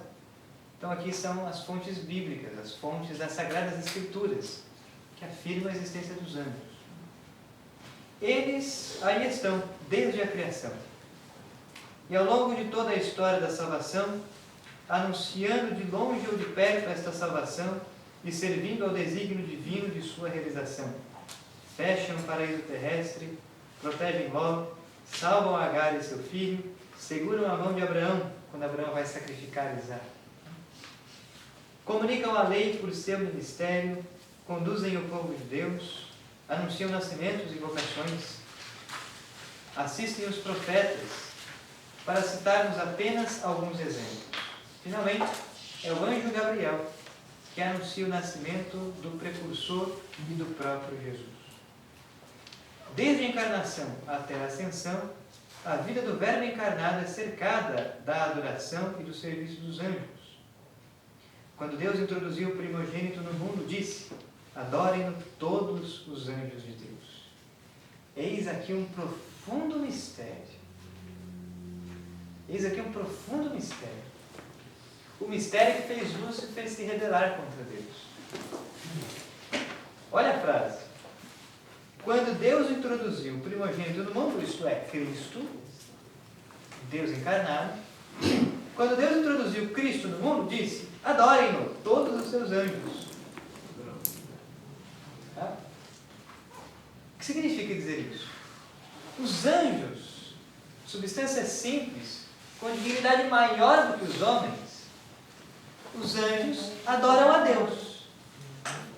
Adorar a Deus enquanto trindade, eterna, imaterial e imutável, tudo bem. Adorar a Cristo, que é Deus que se fez homem, o anjo, uma criatura superior em natureza, vai adorar um ser humano desprezível em entre aspas, né? Você está entendendo? Cristo, que é Deus, assumiu a natureza humana com toda a sua fragilidade. Né? Cristo assumiu a natureza humana, sendo Deus. Não deixou de ser Deus. Se fez homem, assumiu a alma e o corpo humanos, união hipostática. Em uma única pessoa, a união da natureza divina e da natureza humana. Deus ordenou aos seus anjos que adorassem o Verbo encarnado. Somente os anjos, com profunda humildade, compreenderam e adoraram a Deus que se fez carne. Mistério incompreensível. Entendeu? Os anjos soberbos, como foi Lúcifer, se rebelaram. Porque como eu, sendo um ser perfeitíssimo, deve ter dito Lúcifer, vou adorar a natureza inferior à minha. Olha a soberba. Mas isso já antes, né? Na criação. Isso. Na criação, vai dizer o Bartolomeu Forteia, na criação do mundo angélico, Deus primeiro criou a natureza dos anjos. Segundo, Deus iluminou o intelecto angélico, dando-lhes a conhecer verdades necessárias. Deus iluminou a mente angélica, dando-lhes a conhecer a sua vontade, que lhe adorassem e que lhe obedecessem. E assim Deus pôs os anjos à prova. Qual foi a prova a qual Deus pôs os anjos? Que os anjos criados em estado de graça, mas não na visão beatífica, ou seja, sabiam que Deus existia, mas não viam a essência de Deus ainda. Quando Deus cria os anjos em estado de graça, Deus pede aos anjos que o adorassem e que lhe obedecessem. Então, adorar a Deus e obedecer a Deus foi a prova a qual Deus colocou os anjos, né? Sem que vissem ainda a essência divina. Além disso, Deus deu a conhecer aos anjos que uma pessoa da Trindade assumiria a natureza humana, inferior à natureza angélica, e que os anjos deveriam adorar a Deus que se faria carne no ventre de Maria, de uma mulher. É nessa hora, diz o Padre Forteia, que Lúcifer se revolta e se rebela na sua soberba, Já em pega projeto, contra né? Deus. Projeto, antes de tudo. Aos anjos rebeldes, os anjos rebeldes pecaram contra Deus, perderam o estado de graça. Né? De anjos que eram, deformaram sua natureza, tornaram-se demônios. Os santos anjos são aqueles que, com humildade, os santos anjos adoram a Deus e lhe obedecem.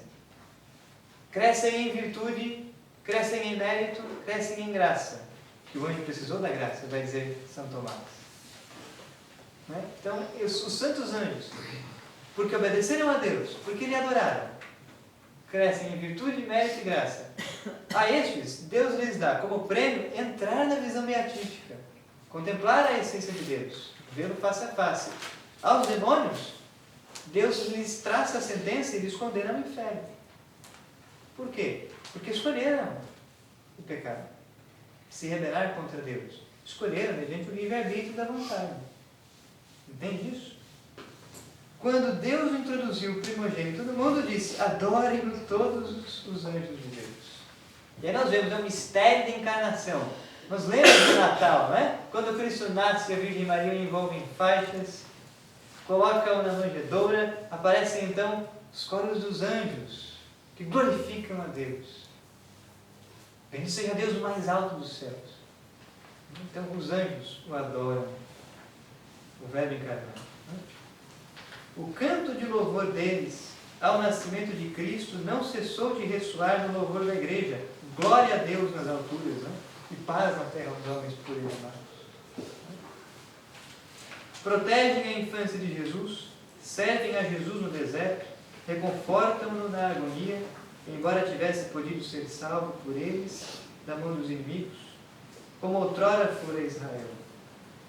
São ainda os anjos que evangelizam, anunciando a boa nova da encarnação e da ressurreição de Cristo.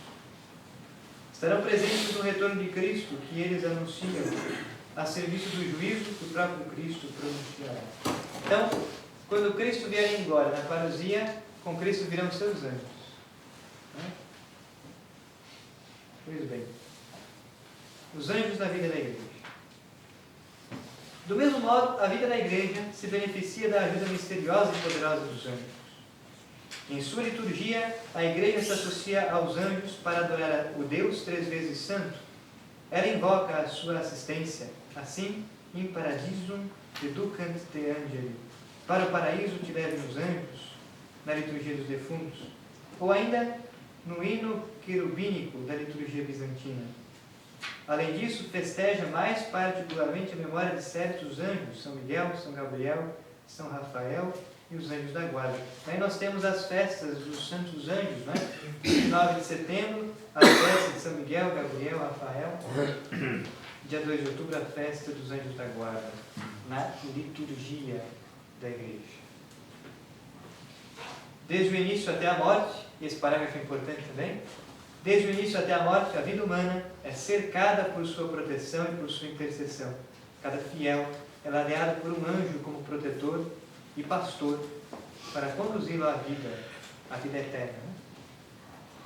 Ainda aqui na terra, a vida cristã participa na fé da sociedade bem-aventurada dos anjos e dos homens unidos a Deus. Então, desde o começo até a morte, cada um de nós temos um anjo da guarda. Quando a vida humana começa? A vida humana começa quando o óvulo é fecundado pelo espermatozoide. Já vimos isso, né? Aqui, no mesmo instante que cria o corpo, Deus cria a alma e a infunde no corpo. Vida humana. Então a alma não tem pré-existência nos pais, a alma não tem pré-existência em Deus. O que acontece é que o óvulo de nossa mãe, fecundado pelo espermatozoide do nosso pai, no momento da fecundação, produção do corpo, né? Por isso os pais são co-criadores com Deus, por isso a responsabilidade dos pais, e nesse instante Deus cria e infunde uma alma. Desde aquele instante existe um anjo da guarda. Então a mulher grávida tem 2, né? Dela e o filho que carrega. Desde esse instante até a morte nós temos um anjo da guarda, né? Que, como rezamos, né? Santo anjo do Senhor, meus dois guardadores, se me confiou piedade divina, sempre me rege. Então o anjo da guarda rege, governa, ilumina, né? E rege, guarda, e guarda. Então o anjo da guarda nos guarda, né? De todo mal. O anjo da guarda nos protege contra as investidas do diabo, né? O anjo da guarda ilumina a nossa inteligência, para que possamos entender alguma coisa, né? Nos governa dentro do mistério da providência de Deus. Então estes são os santos anjos. E para nós finalizarmos a aula de hoje, falemos sobre os coros dos anjos, dos santos anjos, né?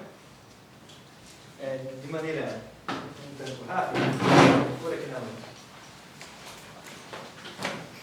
Para nós terminarmos esse momento lógico e na próxima aula partirmos de outro.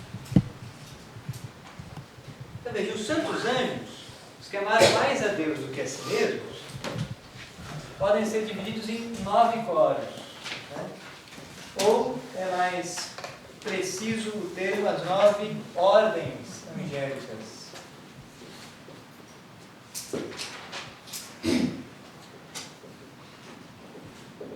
Então nós temos 9 ordens. Nós temos os serafins, nós temos os querubins,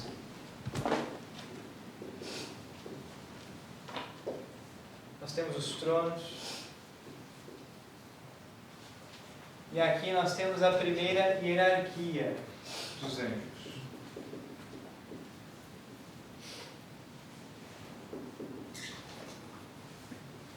Depois nós temos as dominações,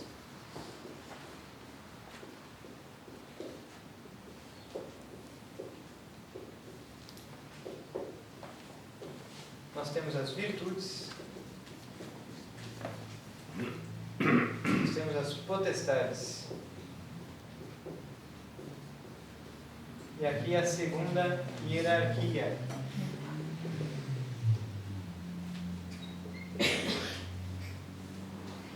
Aí temos a 7ª ordem, os principados, os arcanjos e os anjos, propriamente ditos. Aqui nós temos a terceira hierarquia.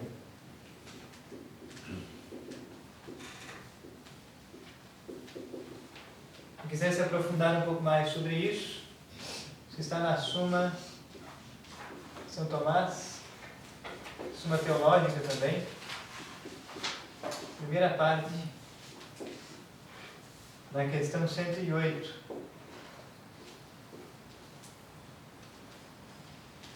São Tomás falará sobre estas ordens angélicas. As ordens angélicas são os coros, né? Estamos acostumados a chamar de coros, os 9 coros, as 9 ordens. Os anjos, cada uma das 3, né? Cada segmento de 3 ordens forma uma hierarquia dos santos anjos. E é claro, São Tomás vai falar sobre isso com base nas Sagradas Escrituras, né? Com base na Sagrada Tradição. Então, os serafins significam ardor, incêndio. Os serafins são aqueles que amam a Deus, com um amor abrasador. Né? Os querubins significam a plenitude da ciência, do conhecimento de Deus.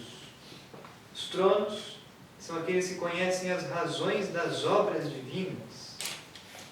Depois eu escrevo isso e mando para vocês pelo WhatsApp, porque estou falando o resumo do meu resumo, né? Se for lá, então tem muita coisa. Mas só para a gente conhecer, depois a gente manda esse texto também. As dominações significa a liberdade da condição de servir a Deus, de estar sujeito a Deus, a obediência a Deus, e por isso também a obediência que exerce nos outros coros dos anjos. Virtudes, que significa a força viril e inquebrantável de Deus. As potestades, significa a organização do que deve ser feito dentro do plano de Deus. Os principados são os primeiros que executam as coisas prescritas por Deus. Os arcanjos estão à frente da ordem dos anjos, pois anunciam coisas importantes. Os anjos são mensageiros, anunciam de modo imediato a vontade de Deus. Regem, guardam, governam e iluminam os homens. Então, os anjos da guarda, né? E os arcanjos, os que anunciam coisas importantes. Daí São Miguel, Gabriel, Rafael, arcanjos. Gabriel anuncia o nascimento de Cristo, né? A Virgem Maria. Diz a tradição da igreja que São Gabriel era o anjo da guarda de Nossa Senhora. Né? Diz a tradição da igreja. Mas aqui estamos anjos da guarda. Então, e aí cada uma das ordens angélicas tem as suas funções e as suas características segundo a ordem da natureza e segundo a ordem da graça. São Tomás vai explicar isso na questão 108, que é gigantesca. Enorme e dificílima. Enfim, para que possamos então conhecer. É isso. Quando a gente tende ao pecado, o que o anjo da guarda se afasta e aí... Primeiro que, quando cometemos um pecado mortal, perdemos completamente a graça santificante, né? Além de perder completamente a graça santificante, nós perdemos todo o mérito adquirido, tá? E todos os dons do Espírito Santo.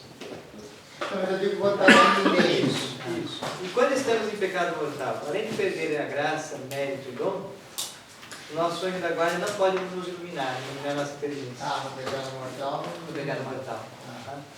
Quando o pecado mortal nos priva de toda a graça santificante, o pecado venial nos priva de próximas graças atuais que Deus queria nos dar. Né? Mas é só o pecado mortal que nos priva da iluminação angélica, do nosso anjo da guarda. Mas priva depois ou antes? Depois. E antes? Então, antes, o nosso anjo da guarda nos ilumina e Deus envia graças atuais para que não caiamos no pecado. Só que se a gente endurece o coração e pelo livre-arbítrio da vontade rejeita a iluminação do anjo da guarda e rejeita a graça de Deus, a gente escolhe o pecado. Então, Santo Wittgenstein vai dizer, né? Se diante da nossa liberdade até Deus se detém, Deus não nos obriga a nada, quanto mais o anjo da guarda, quanto mais o diabo. Né? O diabo não pode nos obrigar a fazer nada a nível de pecado. Você entende? Ele pode lançar tentações, e a gente escolhe se quer ser dele ou não. Da mesma forma, o anjo da guarda, da mesma forma, a graça atual, quer dizer, Deus envia graças atuais, a gente está numa situação propensa ao pecado, Deus envia graças atuais, mas se a gente já parou de vigiar e orar, né? Diante de uma situação propícia ao pecado, a gente pode endurecer o coração, não escutar a Deus, e sim a voz da tentação, quer ela venha do diabo, quer ela venha da concupiscência, cair no pecado mortal. Por quê? Porque o livre-arbítrio da vontade aqui é o parâmetro último da decisão. Entende? Nós não somos marionetes nas mãos de Deus, né? Deus não nos controla. Deus não nos controla. Deus nos criou livres. Daí o sinal iminente da imagem de Deus em nós e a nossa dignidade humana. Né? Deus nos criou livres e quer um amor livre. Somente quem ama a Deus livremente, né, o glorifica. Entende? E assim se aproxima dele. E o anjo da guarda é só a gente pedindo para ele interferir, porque se a gente não pedir, ele também não vai fazer, ele vai ficar no cantinho. Daí São Padre Pio dizer, né, não deixe o anjo da guarda ocioso, né? Quiser rezar pelo nosso anjo da guarda, essa própria oração simples, né, de criança que eu acabei de rezar aqui. Então o anjo da guarda existe, está conosco. É claro que nós não podemos cair numa fé imatura, né? É claro que a gente não pode cair num sincretismo religioso, querer descobrir nome de anjo da guarda, querer descobrir coisas assim, um tanto esotéricas, né? Porque o esoterismo também se aproveita muito da figura do anjo da guarda. Então nós precisamos ter uma sólida teologia para não nos desviarmos da verdade, né? A respeito dos santos anjos. Então o anjo da guarda existe de fato. Nós podemos rezar a Deus pedindo a guarda, a proteção dele, ou podemos rezar a ele diretamente. E de fato nos rege, nos guarda, nos protege, nos ilumina, né? Mas sempre devemos considerá-los dentro da teologia católica, né? Fora disso é superstição, né? Então a gente tem que tomar cuidado com essas linhas tênues, né? Porque há um tempo atrás tinha um povo aí fazendo retiro, não, vem aqui que a gente vai descobrir o nome do Senhor da Guarda. Não dá para descobrir o nome do Senhor da Guarda. Nós sabemos que os anjos da guarda são seres pessoais, acabamos de ver aqui, portanto tem nome, né? Mas só Deus conhece. E no mundo angélico, né, nós não conhecemos, nem precisamos. Então fiquemos sempre com o alicerce, né, do magistério da igreja. Tá certo? Então é isso. Na próxima aula vamos falar sobre os demônios, os maus anjos, e vamos falar sobre a criação e a queda do homem. E vamos para isso. Tá bem? Isso. Nós vamos então. Deixa eu pegar aqui.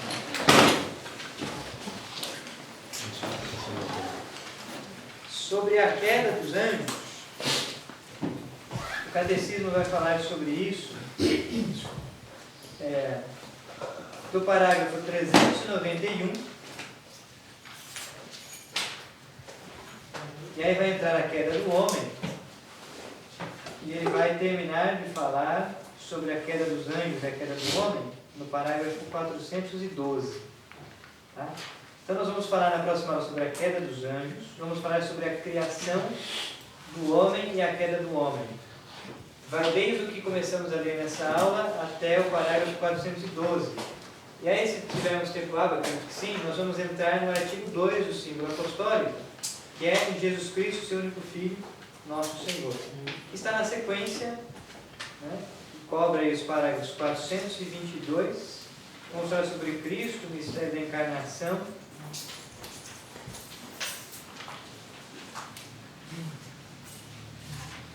concebido pelo Espírito Santo no seio da Virgem Maria.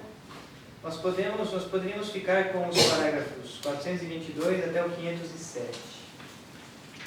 Mas nós vamos primeiro findar o que nós começamos a estudar, né? Falaremos da queda dos anjos, criação e queda do homem. Aí nós vamos para frente, vamos falar sobre o mistério da encarnação de Cristo, concebido pelo poder do Espírito Santo. E vamos ficar até o parágrafo 511, né? Foi isso que eu falei? Não, né?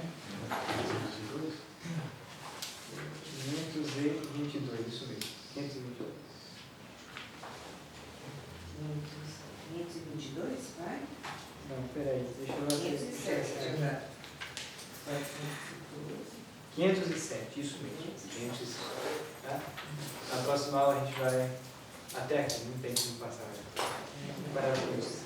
Tá bem? Muito obrigado. Desculpe o horário. Quem tiver alguma dúvida, alguma questão,